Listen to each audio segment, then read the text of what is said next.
Welcome back. Thanks for staying with us. Now, opposition parties in Ekurhuleni City Council want answers for the outstanding 2023 Auditor-General's report on the consolidated financial statements. However, the city's MMC for Finance says they are yet to receive the report, which some say paints a bleak picture. Ekurhuleni Municipality Finance MMC Nkululeko Dunga joins us now. Very good afternoon to you. Thank you for your time. Opposition parties are clearly not taking this matter lying down. They're threatening action against the city. Where's the report? Well, thank you for having us, and greetings to the viewers of Newzroom Afrika. The basis of frustration by any political organization towards the city of Ekurhuleni is obviously ill-informed, because we are reliant on the Auditor-General to make the submission of the report to us.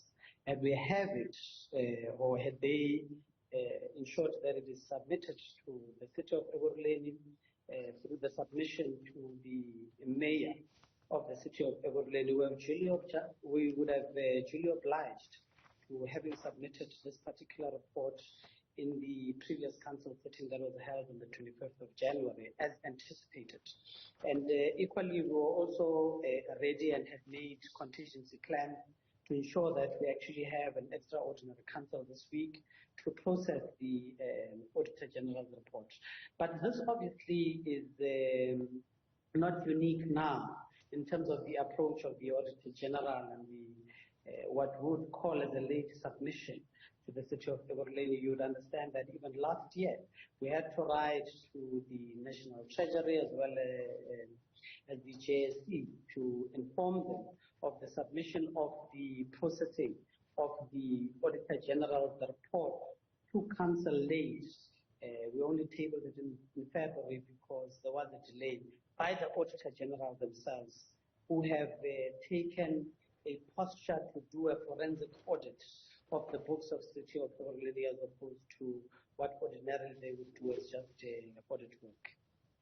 So, you speak about contingency measures. What are these contingency measures? What do they look like? Because as you and I speak, the city's financial liquidity and its ability to pay creditors is at stake. No, that's not true. So the awaiting of the Auditor-General's report has no bearing in terms of the operations of the city. Currently, we are sitting on a positive, at least a surplus of about 898 million in the city of Ekurhuleni, which equates to about 15 days cash on hand. Yes, we'd like to bring it up to 3 billion so that it complies with the 30 days. However, if you look at January in 2023, the previous administration at this particular time was only sitting with about 350 million or so in terms of surplus. So we managed to increase by about 500 million rand as the new administration and as the administration of the people's government. We continuously pay our service providers on a weekly basis. I know that just last week we had to pay Eskom their bill of about 1.25 billion, as well as the Rand Water and Ervat, which is a state-owned entity in the city of Ekurhuleni that allows for the provision of cleaning of wastewater in the city of Ekurhuleni. So we are ensuring that we pay our service providers and contractors. We do pay our staff members. We do pay our councillors in time, and there is a smooth operation in terms of that aspect of it. Yes, it is worrisome, and we are equally worried as the city of Ekurhuleni, not having received the Auditor-General's report.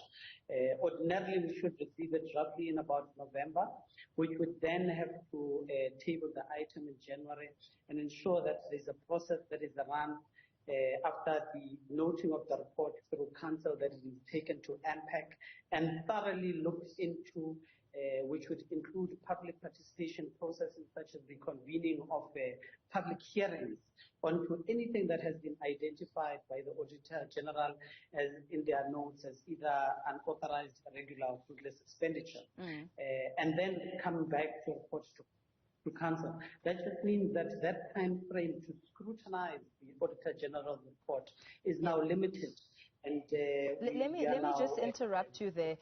As you try and give us an explanation and the breakdown on the finances, the DA has expressed its concerns, saying that outstanding payments are putting considerable strain on the city's ability to function and are now affecting service delivery. And then they go on to say that the DA has called on you to present a turnaround strategy in council when the urgent motion is heard.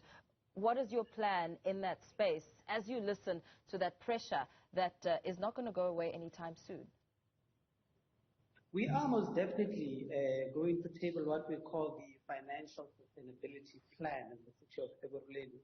But, you know, as I alluded to, the fact that we continue to operate and ensuring that there is no collapse in the city, particularly from a finance perspective, because we understand that service delivery orientation requires the management of sound financial controls and systems that are put in place, which is what we do.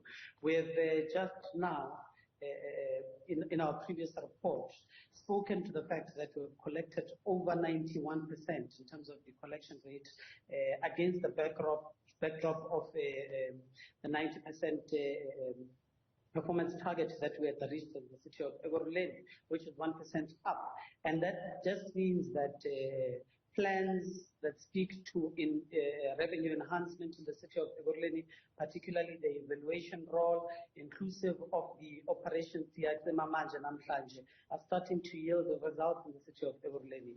Yes, of course, we can do much better, but we are also confronted more particularly by load shedding. You know, just last year we received 336 days or so of load shedding.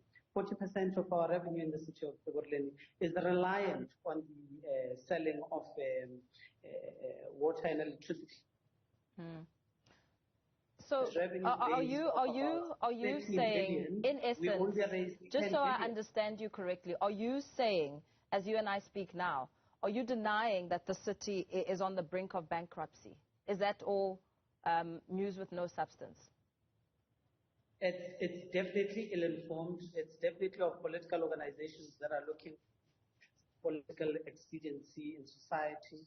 We have nothing to say, not to offer to the people of Ekurhuleni, besides to maliciously lie about the thorough financial status of the city. So when it comes to cash on hand, the DA has said that you've got about 0.13, when it comes to cash on hand. Is that also a lie?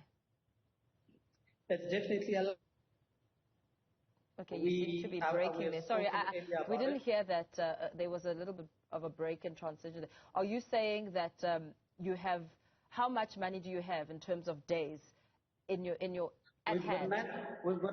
We've got 900 million in terms of a surplus upon the closing of the 31st of December, which to us equates to 15 days cash on hand.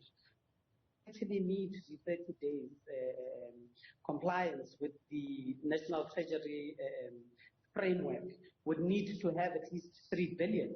But we come from a pocket that only had 350 under the leadership of the previous administration, and we increased that in less than 12 months. And actually, roughly about 9 months, we increased that by with 500 million, and we are currently standing at 900 million. Okay, we're going to so they would have to tell us in terms of how they did their calculations, but it is extremely incorrect.